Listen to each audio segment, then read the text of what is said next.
Hello everyone, welcome to or back to another Aviation video.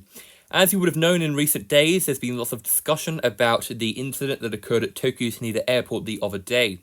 All of the Japan Airlines crew, from the pilots to the flight attendants and also the passengers on board, have been widely praised for the evacuation, which is credited with saving hundreds of lives.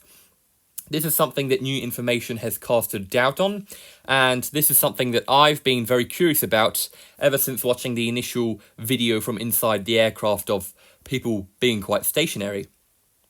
So this Japan Airlines Airbus A350-900 has a high-density configuration which is equipped for domestic routes. It's capable of carrying 391 passengers, and it was carrying 367 on this journey, so 24 below its maximum capacity.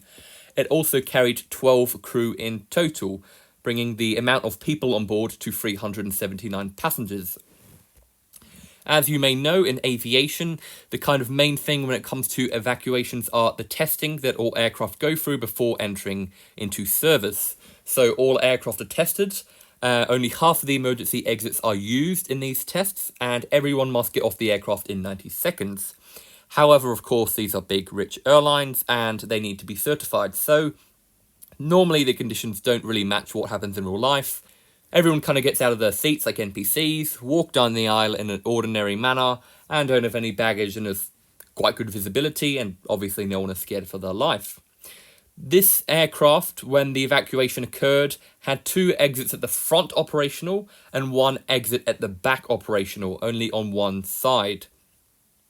Due to the crash landing and subsequent fire, communication between the cockpit and the cabin crew failed to exist. However, some of the crew were reportedly unaware of this, so that's why you can see in the footage everyone's landing and the plane's on fire. People can see that, people are filming, and people are having to cover their mouths because they're not able to breathe properly. So according to the protocol, they're meant to wait for the captain to initiate an evacuation and make sure that all the exits are safe. However, in this situation, they've been waiting for a while, the plane's obviously on fire, they need to get people out, they should be using their common sense, as some of them did in the end, and opening the exits if it's safe to do so, because their first duty is to preserve life.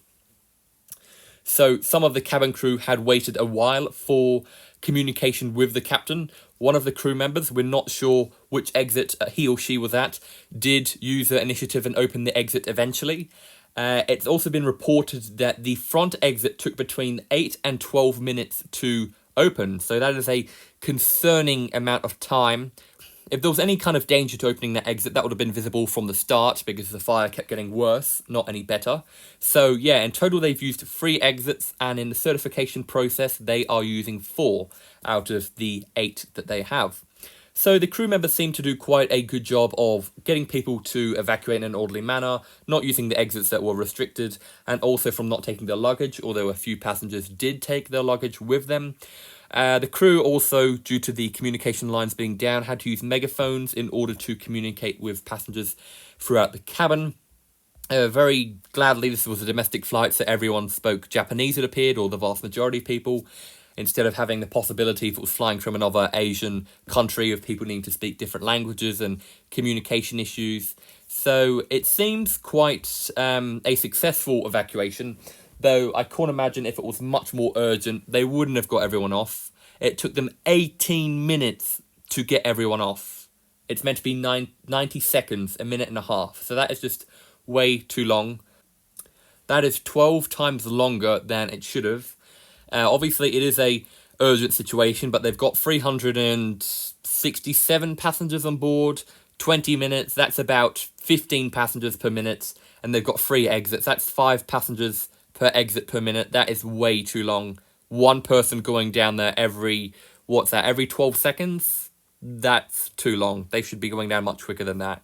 So yeah, Japan Airlines seemed to do well, other airlines probably wouldn't do so well, but still there really was room to improve, getting those doors open and getting people down them as soon as possible. You can see from the footage as well that people are going down very slowly, there's big gaps, and you know, the cabin's full of smoke, so people are struggling to breathe.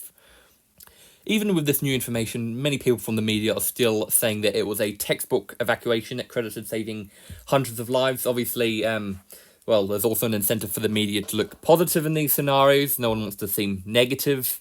So obviously it is remarkable that everyone got off safely, apart from the 2 animals in the cargo hold. But still, that took much longer than it should have. So I would call it the outcome was successful, but the method was not. So unfortunately, no, it wasn't very successful. That's really the outcome. But let me know what you think down below in the comments. So that is the end of today's video. Thank you for watching. Feel free to like and subscribe if you choose to stay updated with future information about this and other aviation incidents. If you don't want to do that, that's also okay. Once again, thank you so much for watching. Stay safe, have a fantastic day, and I do hope to see you in the next video. Bye, guys.